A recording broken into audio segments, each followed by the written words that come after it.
The gravel crunched beneath my tires as I turned onto the driveway, the late afternoon sun casting long shadows across the fields. I had wrapped up early at the supply store, deciding to surprise Isabelle with dinner from her favorite restaurant in town. I wasn't the type to do these things often, but something in me felt the need to remind her that I still cared. As I pulled up to the house, my eyes caught something unusual on the porch, a small brown package, neatly wrapped, resting against the door. My brows knitted together. Isabelle wasn't one to order things online. She preferred browsing local shops, supporting small businesses, insisting that it was more personal that way. I parked the truck, stepping out and grabbing the package along with the takeout bag. The label was handwritten, and the name on it sent a strange chill down my spine. Isabelle Bennett. The return address was unfamiliar. No company name, no business logo. Just a name. D. Carlisle. I stood there for a moment, my grip tightening around the package. Something felt off. I stepped inside, setting the takeout on the kitchen counter, but the package stayed in my hands. The house was quiet. Isabelle was probably still out running errands or at her weekly yoga class. With a deep breath, I peeled back the tape and unfolded the box. Inside was something wrapped in delicate tissue paper. Red silk peeked through as I pulled back the layers, revealing a lacy, expensive-looking dress. The kind of thing I had never seen Isabelle wear. The kind of thing she would never wear for me. A small card fluttered to the floor. I bent down, hard hammering in my chest, and picked it up. The handwriting was unfamiliar, sharp, confident, and unmistakably masculine. For our next wild night. Ditch your loser husband. For a long moment, I just stood there, staring at the words. My hands clenched the note so tightly the edges began to crumple. My mind reeled. How long had this been going on? Who the hell was D. Carlisle? And why hadn't I seen this coming? The walls of my own home suddenly felt foreign, like I had stepped into someone else's life. The kitchen, where Isabelle and I had shared countless meals, where we had planned our future, it all felt like a cruel joke now. I forced myself to take a breath, my body buzzing with adrenaline. There was no point in losing control. Not yet. I shoved the dress and the note back into the package and quickly tucked it into the pantry, out of sight. Just as I closed the door, the sound of tires on gravel made my stomach drop. She was home. I wiped my sweaty palms on my jeans, trying to steady my breath as the front door creaked open. Lucas? You're home early, Isabelle called out, her voice carrying a hint of surprise. And something else. Nervousness. I turned, forcing a casual smile. Yeah, slow day at the store. Thought I'd bring home dinner. She stepped into the kitchen, her shoulder-length brown hair slightly tousled from the wind. She smiled, but it didn't reach her eyes. That's sweet of you. I watched her closely as she moved toward the fridge, her back turned to me. Her phone buzzed in her pocket. She hesitated for just a second before slipping it out and glancing at the screen. Then she did something that made my blood run cold. She turned away, lifting the phone to her ear. Oh, I should take this. It's probably about Sarah's birthday party next week. And with that, she stepped out onto the back porch, closing the door behind her. I moved quietly, hard hammering, and pressed my ear against the door. I can't talk right now, she whispered. He's home early. Silence. Then, no, don't worry. I'll figure something out. Another pause. Yes, I got it. It's perfect. I know, I can't wait either. A hollow, sickening feeling spread through my chest. The lies flowed so easily from her lips. How many times had she done this before? How many nights had she left, claiming she was with friends, when in reality, she was sneaking off to be with him? I clenched my fists at my sides, forcing myself to think. To plan. I wouldn't confront her. Not yet. If I did, she'd deny it. Twist it. Maybe even accuse me of being paranoid. No. I needed more. I needed to know exactly what I was up against. I straightened just as the door creaked open and Isabelle stepped back inside, her expression carefully neutral. Sorry about that, she said lightly. You know how Sarah gets about planning these things. I nodded, pretending to be none the wiser. No problem. I glanced at her, watching for any cracks in her facade. She looked relaxed. Too relaxed. She had no idea what I had just heard. I think I might lie down for a bit, I said, forcing a yawn. Feeling a little off. Her brows furrowed with what looked like genuine concern. Oh no, do you want me to make you some tea? No, I just need some rest. She hesitated for a moment, then nodded. Okay, I'll start setting up dinner. As I climbed the stairs, my mind was already racing ahead. I needed evidence. Proof that would make it impossible for her to lie. I entered our bedroom and locked the door behind me. Then I grabbed my laptop, my fingers flying across the keys. Who the hell was Damien Carlisle? It didn't take long before his name appeared in search results. Wealthy. Charming. A businessman known for aggressive deals. The type of man who took what he wanted, regardless of who got hurt in the process. But as I dug deeper, something else began to take shape. Damien wasn't just some rich asshole sleeping with my wife. He was a man with power, connections, influence, and he had a reputation for destroying people who got in his way. A slow, cold realization settled over me. This wasn't just about Isabelle cheating. This was about something much bigger. A sudden chill ran down my spine. I had just stepped into something I wasn't prepared for. And if I wasn't careful, it wouldn't just be my marriage at stake. It would be my life. I sat in the dim glow of my laptop screen, staring at the countless articles, business reports, and social media posts about Damien Carlisle. The man was everywhere: charity events, real estate conferences, political fundraisers. He had the kind of smile that looked friendly on the surface but hid something sinister beneath. His name was tied to a dozen controversial deals, most of them involving small businesses and family-owned properties being bought out, only for the land to be repurposed into high-end developments. People lost everything. Some fought back, and from what I could tell, none of them won. I clenched my jaw, my mind racing. If Damien had set his sights on my wife, there had to be more to this than just an affair. Was he after Isabelle, or something bigger? I needed more information, and I needed it fast. I reached for my phone and scrolled through my contacts before hitting Connor Hayes' name. The phone barely rang twice before his familiar voice came through. Bennett? What's going on? Connor and I had been friends since high school. He was one of the few people I trusted, and right now, I needed someone in law enforcement on my side. I need a favor, I said, keeping my voice low. Off the record. Connor hesitated. This about your wife. Of course, he already knew something was wrong. That's the thing about small towns. News spreads fast, and Connor, as sheriff, had an ear on everything. I exhaled slowly. Yeah, and Damien Carlisle. There was a long silence. I was hoping you weren't going to say that name, Connor muttered. So you know something? I know he's bad news, Connor admitted. People who cross him end up regretting it. You sure you want to go down this road? I didn't hesitate. I don't have a choice. Another pause. Then, Connor sighed. All right, meet me at my office in an hour. I'll pull what I can. I ended the call and shut my laptop, my chest tightening with adrenaline. If Connor was hesitant to even talk about Carlisle, then this was worse than I thought.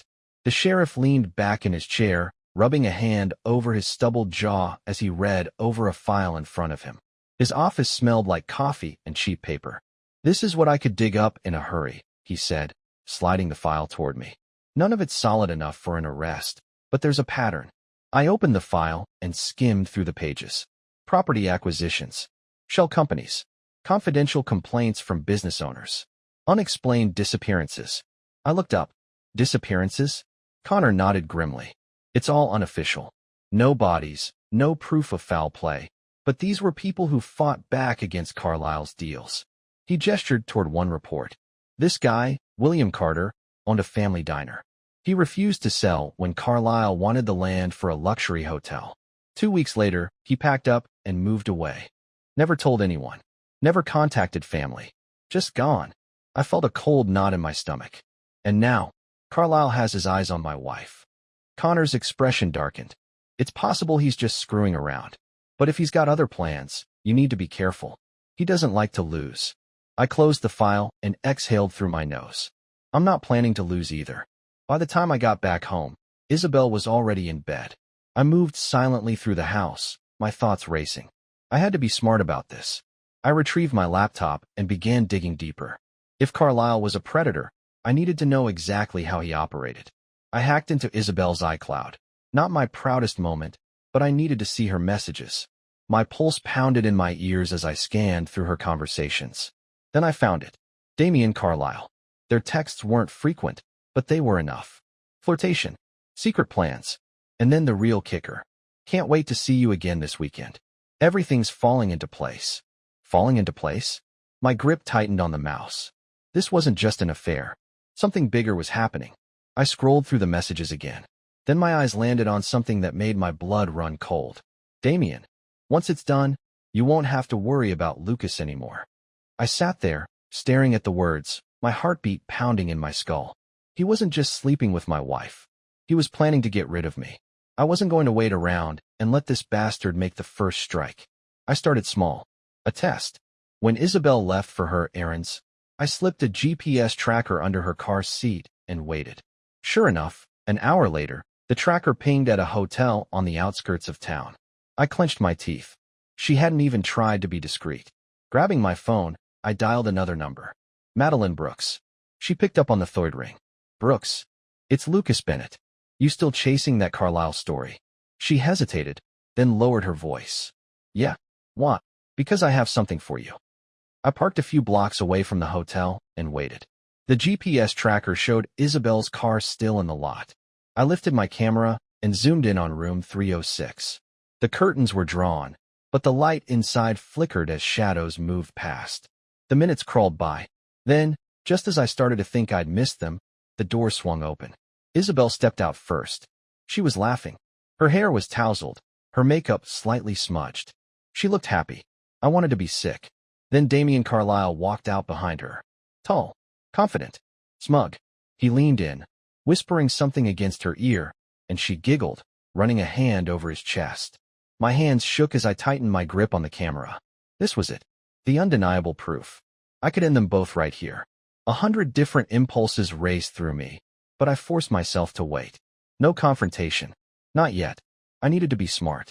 I needed to destroy them properly. As they walked toward their cars, Isabelle pulled out her phone. I zoomed in and caught a glimpse of the screen. She was texting someone. Then I saw the name. Theodore Lancaster. My breath caught. The same Theodore Lancaster whose name was all over the documents Connor gave me. This wasn't just about a man sleeping with my wife. This was bigger.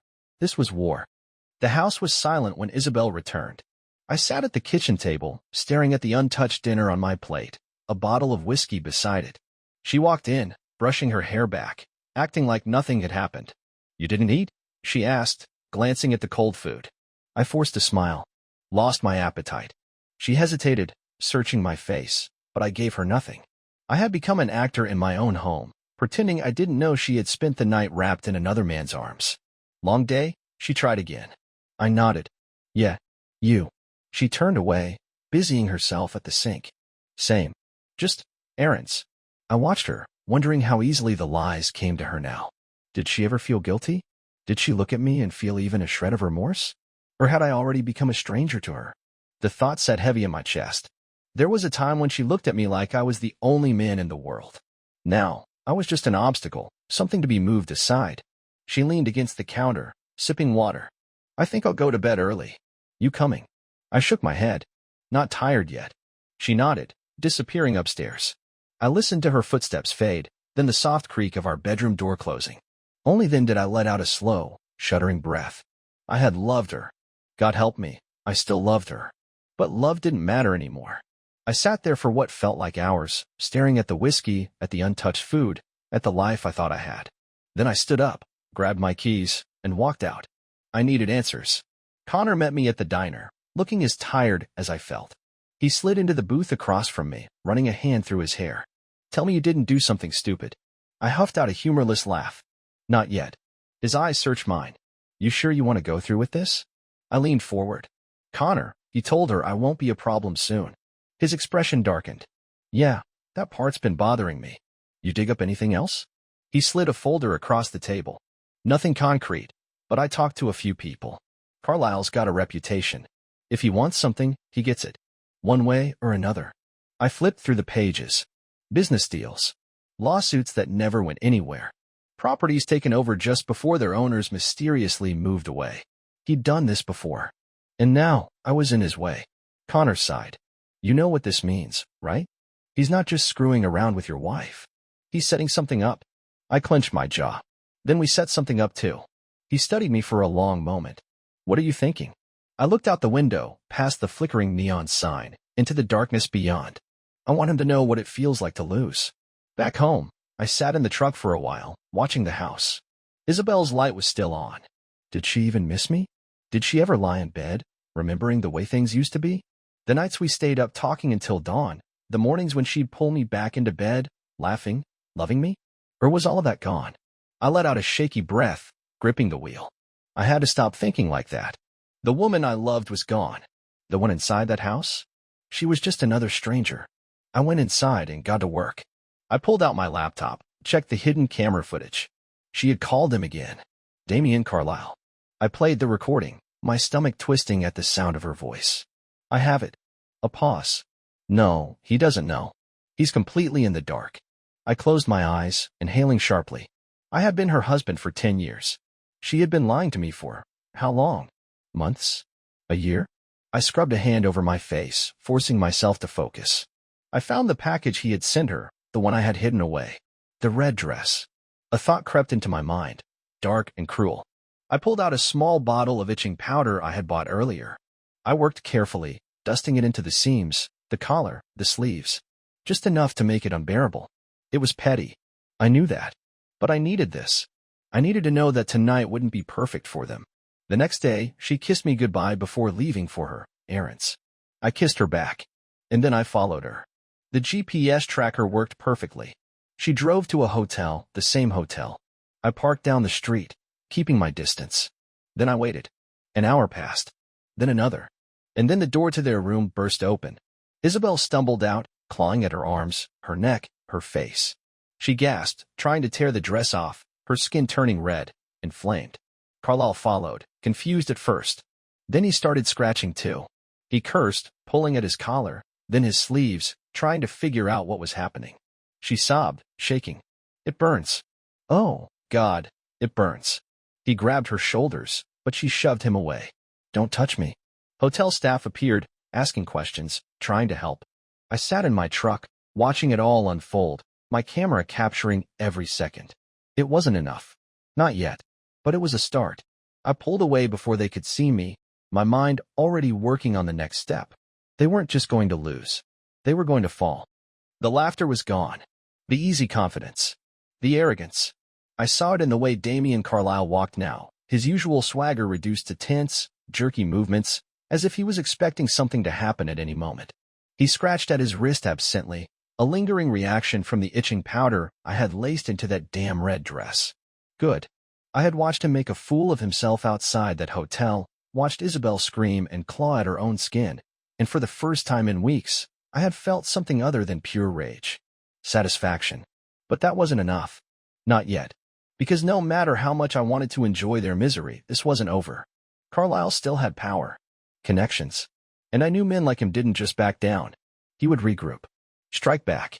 I had to be ahead of him. So I planned my next move. That morning, Isabelle barely spoke. She sat at the breakfast table, stirring her coffee but never taking a sip. Her skin was still red in patches, a reminder of the night she'd rather forget. I didn't ask if she was okay. I didn't care if she was okay. Had a long day at work? I asked, keeping my tone even. She flinched at the sound of my voice. Yeah, probably. A lie. I already knew where she'd be. I reached across the table, resting my hand lightly over hers. Her fingers tensed, but didn't pull away. I looked her in the eyes. You know you can talk to me about anything, right? For a split second, something flickered across her face. Guilt? Regret? Then it was gone. She forced a smile. Of course. And just like that, whatever piece of her I thought still existed disappeared. She wasn't mine anymore. She never would be again. By the time she left the house, I was already following her, my hand steady on the wheel. This time, she didn't go to the hotel. She went to him. Carlisle's office was in one of those glass and steel towers downtown. Fancy, expensive, filled with men in suits who thought the world belonged to them. She stepped into the lobby, and I parked down the street, pulling out my phone. I had already set this up days ago. A tiny voice recorder hidden in the lining of her purse. I tapped into the feed now, static filling my ears before their voices came through. Jesus, Isabelle, what the hell happened last night? Carlisle's voice was sharp. I don't know, she whispered back. It was that dress. Something was wrong with it. I thought I was gonna. I had to go to a fucking doctor, he snapped. Do you have any idea how bad that looked? I'm sorry, I don't know how. He cut her off. It doesn't matter. What matters is that we move forward with the plan. I straightened in my seat. What plan? She asked. A pause. Then, getting rid of Lucas. My breath stilled in my chest. Damien, she said, softer now, hesitant. I told you I don't want. You don't want. His voice dropped lower. Are you forgetting what's at stake here? The deal with Lancaster? You think I'm going to let your husband stand in the way of a multi-million-dollar development? Her voice shook. I never wanted it to go this far. Then maybe you should have thought about that before you spread your legs for me. Silence. A long, painful silence. I gripped the steering wheel so hard my knuckles turned white. I just need time, Isabelle whispered. No, Carlyle said coldly. You're out of time. Something scraped against the desk. I have a guy who can take care of this. It won't be messy. It won't be traced back to us. And once it's done, we move on. My heart pounded. You're talking about getting rid of him. Yes, Carlyle snapped. For good. She inhaled sharply. I didn't wait to hear the rest. I ended the feed and put my truck in gear, forcing myself to breathe. They were planning to kill me. Carlyle had finally said it out loud. And Isabelle, she hadn't fought him on it. Not really. She hesitated. But she didn't say no. Something inside me broke. This was no longer just about exposing an affair. This was no longer about getting revenge. This was survival. I dialed Connor. Lucas, he answered immediately. They're making a move, I said, my voice tight. Carlyle's putting a hit on me. Son of a bitch. Connor exhaled sharply. Okay, listen, don't go home. I'll set something up. We'll. No, I cut him off. I have a better idea. I wasn't running. I was finishing this. I pulled into a parking lot and made another call. Madeline Brooks answered on the first ring. You got something for me? She asked. Oh yeah, I said, my voice calm steady. I've got everything. An hour later, I met Madeline in a secluded spot near the edge of town. She was sitting in her car, a cigarette dangling from her fingers. I handed her a flash drive. Audio recording, I said. Carlyle, on tape, planning my murder. She stared at me. Jesus. I nodded. We're going to bury him. She took a slow drag from her cigarette. What do you need from me? I smiled. Public humiliation. Legal destruction. Everything. Madeline exhaled, smirking. You really want to burn this man to the ground, huh? I met her gaze. I want him to feel it. She nodded. I can work with that. As she drove off, I sat in my truck, staring at my reflection in the rearview mirror. I didn't recognize the man looking back at me. This was war, and I had just declared it. The night was colder than usual, but I barely felt it. My body was running on pure adrenaline, my mind racing as I put the final pieces into place. Carlyle thought he had one. He thought I was some weak, clueless husband who wouldn't see the knife coming until it was buried in my back. But he was wrong. I had given Madeline everything she needed to destroy him publicly. His voice, crystal clear on that recording, laying out his plan to have me killed. But before that information went public, I had to set a trap, one that would force him into making a mistake he couldn't undo. I needed Isabelle to be part of it. She had made her choice. She had lied to me, betrayed me, and stood by while the man she slept with plotted my murder. I had spent the last few days wondering if she would ever feel guilt over it, if she would hesitate when the time came. Now, I was going to find out. I called her just before midnight. She picked up on the second ring, her voice soft. Lucas. I almost laughed at the way she said my name, like she still had the right to say it that way. We need to talk, I said, keeping my voice even. I know everything, Isabelle. Silence. Then, a shaky breath. What do you mean? Come home, I said. Now. I hung up before she could answer. I stood in the living room, my pulse a steady drumbeat in my ears. This house had once been a place of comfort, of warmth. Now it felt like a crime scene. A place where love had been murdered. The headlights of her car flashed through the window, and I braced myself. She stepped inside cautiously, her eyes scanning the room. Lucas, what's going on? I looked at her, really looked at her. The woman who had once promised to love me. The woman who had smiled at me on our wedding day as if I was her whole world. That woman was gone. All that was left was a stranger in her skin. I know about the hotel, I said. I know about Carlyle. Her face drained of color. Lucas, I held up a hand, stopping her. Don't. I don't want to hear excuses. I don't want to hear you lie to my face again. She swallowed hard, looking away. I let the silence stretch between us before I spoke again. You're going to call him. Her head snapped up. What? You're going to call him, I repeated, stepping closer. You're going to tell him that I found out, that I'm angry, that I might go to the cops. You're going to tell him that we need to meet, somewhere private. Her hands trembled. Lucas, I can't do that. You can, I said coldly. And you will. She shook her head. If he finds out. If you don't, I'll go to the cops right now. I'll give them everything I have, and I'll make sure you go down with him. Tears filled her eyes. You wouldn't. I smiled, but there was nothing kind in it. Wouldn't I? She stared at me, and for the first time, I saw real fear in her eyes. Not fear for me. Fear for herself. She knew I wasn't bluffing. With shaking fingers, she pulled out her phone and dialed his number. I turned on the voice recorder in my pocket. Damien. Her voice wavered. What is it? His voice was tense, irritated. Lucas, he knows, she whispered. He found out about us. Silence. Then, a low curse. What does he know? Everything. He's talking about going to the cops. He's losing it. She sniffled, playing the scared, helpless wife perfectly. I don't know what to do. I could almost hear him thinking. Then, his voice lowered. Tell him you want to talk. Somewhere private. Somewhere you can calm him down. She glanced at me. I nodded. There's an old cabin on Route 12, she said. The one by the lake. Another pause. Fine, Carlisle said. Bring him there. I'll handle it. My blood ran cold at how easily he said it. How normal it was for him. He didn't see me as a person. Just a problem to be removed. Okay, Isabelle whispered. I'll bring him. She hung up, her fingers shaking so badly she nearly dropped the phone. I took a slow step forward. Good girl. She flinched at my tone. For the first time in this entire nightmare, I had the power. An hour later, we were driving to the meeting spot. The road was dark, the only sound the hum of the engine. Isabelle kept glancing at me, but I ignored her. I was done listening to her excuses, her regret. She had made her choice. Now, I was making mine. We pulled up to the abandoned cabin, the moon casting long shadows across the trees. I could already see a sleek black car parked near the edge of the clearing. Carlisle was waiting. I stepped out first, my heartbeat steady. Isabelle followed, her hands clenched at her sides. Carlisle stood by the car, watching me.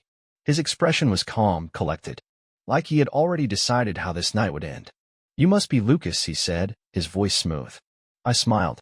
And you must be the piece of shit sleeping with my wife. His jaw tensed, but he didn't react. He tilted his head.